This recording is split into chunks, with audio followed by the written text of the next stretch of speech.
बिस्मिल्लाहिर्रहमानिर्रहीम। जैसे कि आप देख रहे हैं कि ये बकरा है और अभी इसको रोस्ट कर रहे हैं और रोस्ट होने के लिए इसमें मसाले लगाए जा रहे हैं।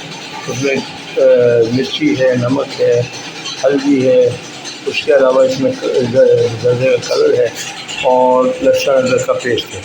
तो ये सारी चीज़ें आपको दिखाई जा रही हैं।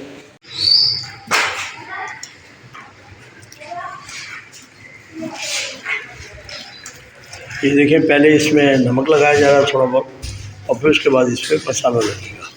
तो ये नमक लगा दिया गया है। अब इसके ऊपर मसाला देखें लेयर लगेगी और उसके बाद ये इंशाल्लाह हमारा जब तैयार होगा तो वो भी आपको दिखाया जाएगा कि किस तरीके से तैयार होने के बाद इसका होगा। तो ये देखिए,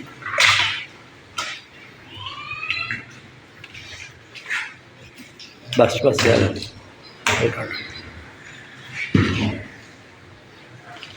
ये देखिए, ये मसाला है और ये इसको लगाया जा रहा है।